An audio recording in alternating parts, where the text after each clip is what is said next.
চলুন ফিরে যাই আমাদের আজকের অতিথি গীতিকার ও সুরকার আরিফ হোসেন বাবুর কাছে। ভাই আবার ফিরে এলাম আপনার কাছে। গানের মানুষ যেহেতু, একটু একেবারে শুরুর দিকের গল্প দিয়ে শুরু করতে চাই যে আসলে কিভাবে গান লিখবার সাথে আপনার পথ চলাটা শুরু হলো। ছোটবেলা থেকেই গুনগুন করে গাইতে চেষ্টা করা, তারপরে কিছুদিন গাওয়ার পরে আর ওটা কন্টিনিউ করা হয়নি। তারপরে গানের প্রতি ভালোবাসা থেকে এটার সাথে লেগে থাকা, ওই সূত্রে পরবর্তীতে কাজী শুভ হচ্ছে সঙ্গীত শিল্পী কাজী শুভ হচ্ছে আমার বাল্যবন্ধু।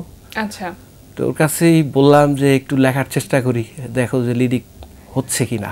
এখান থেকেই শুরুটা। আমি সবসময় ভালো পাঠক এবং ভালো শ্রোতা। আচ্ছা, লিখতে গেলে, সুর করতে গেলে ভালো শুনতে হবে।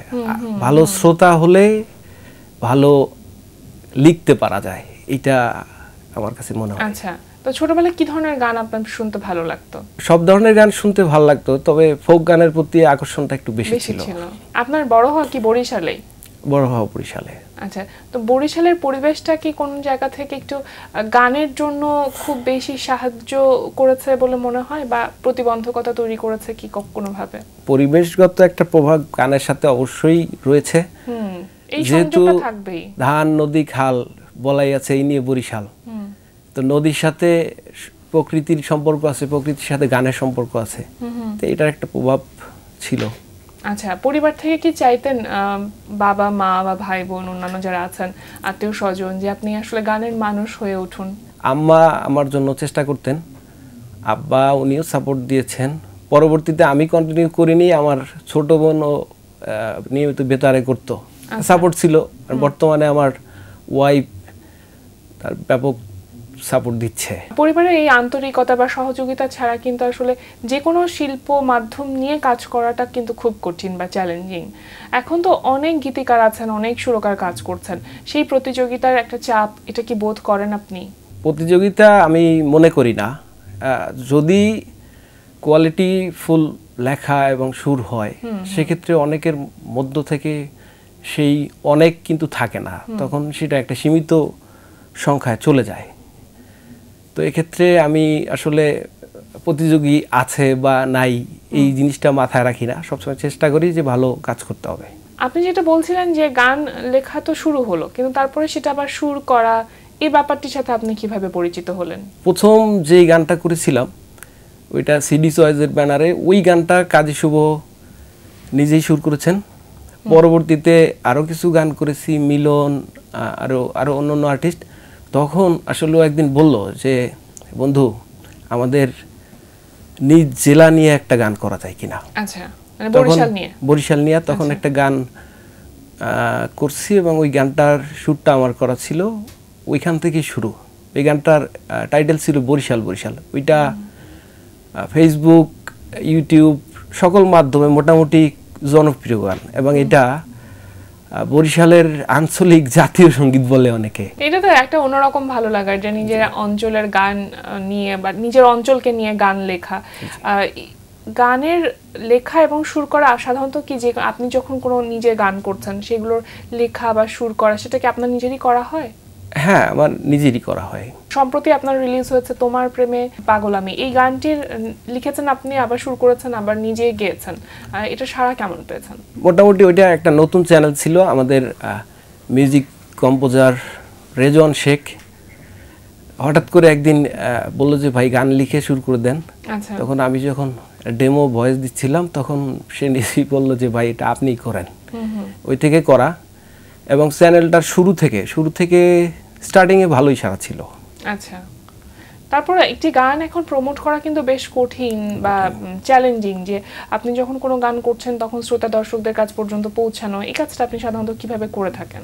বর্তমান সময়ে ভালো লিরিক্সের গান এইটা দর্শক খুব কম নিচ্ছে, এবং প্রমোট করেও খুব একটা সাড়া মিলছে তা না।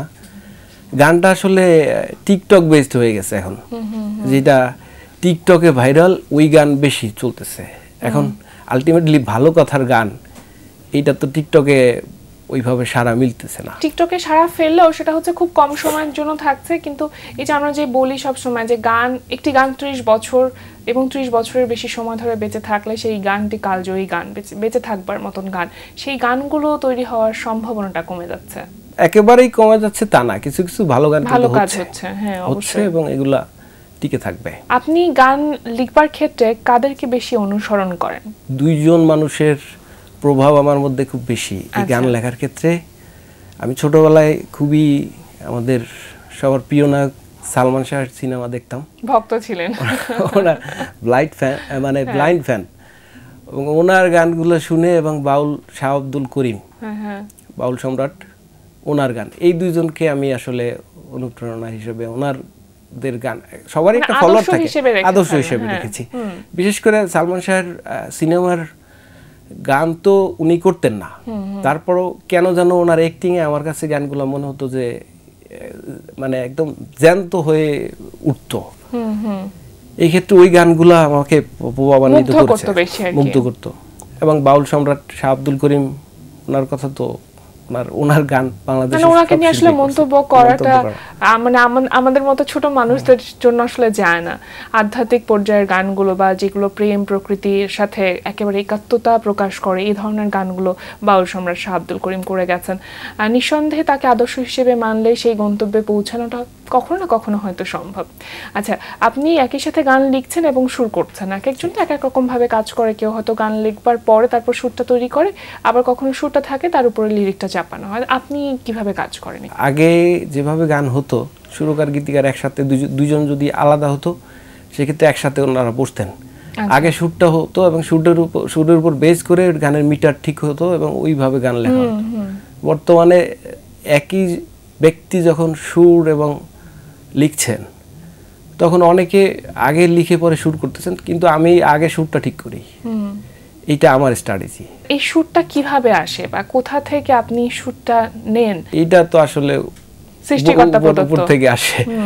সুর হচ্ছে এমন একটা জিনিস, এটা আমি মনে করি যে অনেক ভালো গাইতে পারে বা অনেক ভালো কিছু করতে পারে, বাট খুব ভালো সুর করতে পারে না। আমার দেখা শুধু বাংলাদেশ না, পৃথিবীর ম্যাক্সিমাম সুরকার তারা খুব ভালো গাইতে পারতেন না। বাংলাদেশের যারা বিখ্যাত সুরকার তারা খুব বেশি ভালো কেউ গায় না, বাট এইটা উপর থেকে আসে। আমি মনে করি এটা ঐশ্বরিক। আপনার লেখা এবং সুর করা গান এখন পর্যন্ত কোন কোন শিল্পীর কণ্ঠে গিয়েছে? মোটামুটি 90s এবং বর্তমান সময়ে যারা গান করছে সবার, ইমরান মাহমুদুলের সাথে নাই, আর বর্তমান সবার সাথেই আছে। তারপরে বিশেষ করে নাম শুনে একটু, বিশেষ করে আমার গান লেখা এবং সুর করা সেই পুরনো থেকে আগুন ভাইয়ের সাথে আছে, আসিফ ভাইয়ের সাথে আছে, মনি কিশোরের সাথে আছে, আরফিন রুমির সাথে আছে, কাজী শুভর সাথে আছে, আর এখন যারা করতেছে সবার সাথেই আছে। আচ্ছা, এই যে বিভিন্ন শিল্পীর নাম আপনি বলেন, এক একজনের গায়কই তো এক এক রকম। তো যখন আপনি গান লিখেন বা শুরু করেন, তখন শিল্পীদের কথাটা কি মাথায় থাকে যে কোন শিল্পীর জন্য আপনি গান লিখছেন? হ্যাঁ, এই জিনিসটা কাজ করে। এই জিনিসটা কাজ করে হচ্ছে, আগে আমি আসলে লেখার আগে শুনি যে উনি, যেমন লিজেন্ডারি সিঙ্গার যারা আছেন, ওনাদেরটা তো শোনার দরকার নাই। ওনাদেরটা, আগুন ভাইয়ের গান আমি শুনে বড় হয়েছি, আসিফ ভাইয়ের গান শুনে বড় হয়েছি, ওনাদেরটা তো জানি। তো যখন নতুন কারো জন্য সুর করা, তখন আগে তার গান শোনার পরে দেখি যে ওনার গায়কিটা কেমন, ওনার সাথে কোন সুরটা যায় আসলে, সেইভাবে সুর করা। আচ্ছা, এই পেশাগত জায়গা থেকে আসলে গানের সাথে আপনার কত বছর হলো? 5 বছর। তো এই 5 বছরে আপনি তো প্রচুর কাজ করেছেন, প্রায় 300-400 গানের কাজ করা হয়েছে। কি মনে হচ্ছে প্রথম যখন গান করেছিলেন, নিজের লেখা শুরু করা, এবং এখন যখন করতে যান, অভিজ্ঞতা তো নিঃসন্দেহে বেড়েছে, সেই জায়গাতে একটু দক্ষতা তৈরি হয়েছে, পার্থক্য তো নিশ্চয়ই খুঁজে পান? যে কোনো কাজ যখন কেউ শুরু করে, শুরুর দিকে আস্তে আস্তে মনে হয় যে এটা আমার অনেক কিছু ভুল ছিল, এখন আরো ইমপ্রুভ হচ্ছে এবং শিখছি। যত সংখ্যায় বেশি হচ্ছে, আমার মনে হচ্ছে যে আমি শিখছি এবং আরো শেখা দরকার আছে, আরো শেখা দরকার আছে, শেখার কোনো শেষ নাই, সাগরের মতো। এখন এসে কি একটু মনে হয় যে ছোটবেলায় গান শেখাটা যদি আর একটু কন্টিনিউ করতেন তাহলে ভালো হতো? একটু আক্ষেপ কাজ করে? কিছুটা করে দেখেই মাঝে মাঝে একটা গাওয়ার চেষ্টা করি। এখন যদি আপনার কাছে কোনো একটা গান শুনতে চাই, তাহলে কি শোনাবেন আমাদের? চেষ্টা করব। ঠিক আছে, শুনি তাহলে দুটো লাইন। আকাশটাকে দিলাম তোমায়, ওই আঁচলে রেখো, হাজার ফুলের পরাগ দিলাম মনে তোমার মেখো।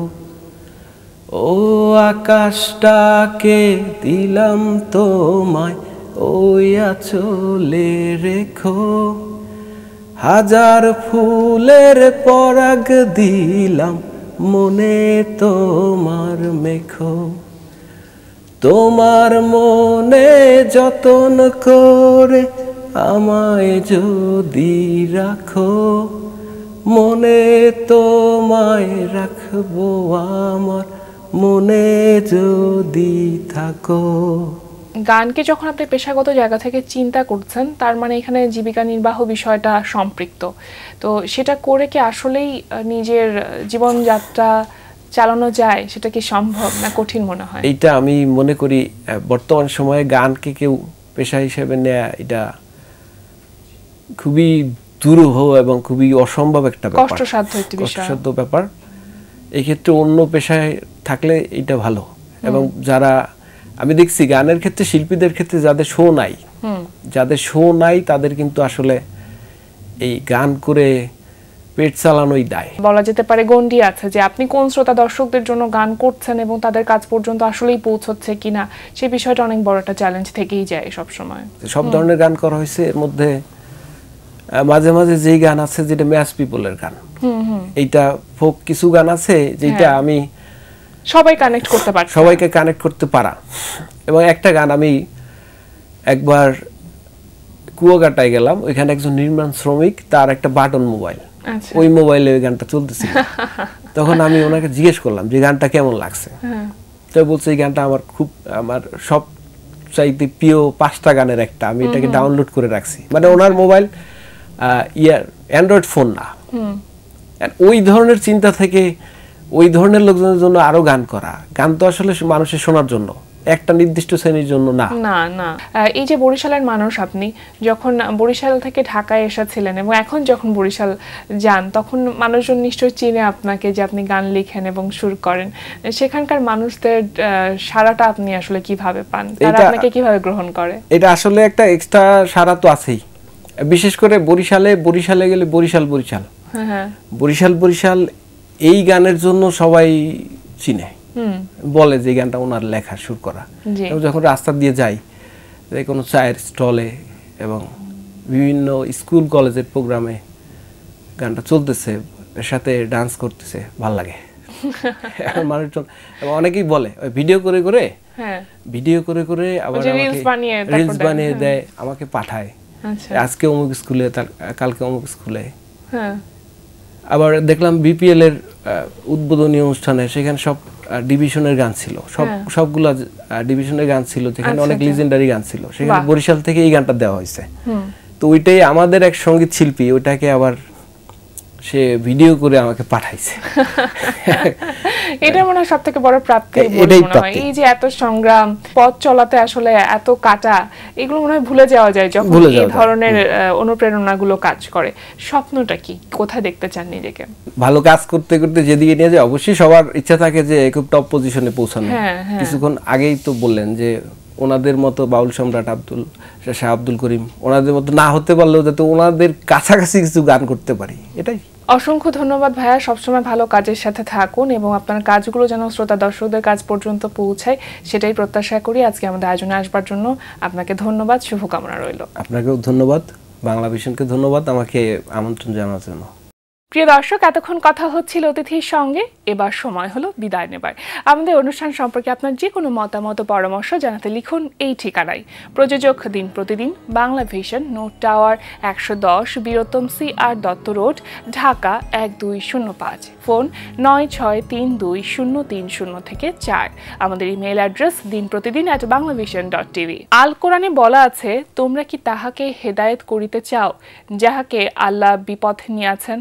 বস্তুত আল্লাহ যাহাকে বিপথে নেন তাহাদের জন্য তুমি পাইবে না কোনো পথ। দর্শক, সবাই ভালো থাকুন, সুস্থ ও সুন্দর থাকুন। আজ সারাদিন সবার জন্য শুভ ও কল্যাণময় হোক।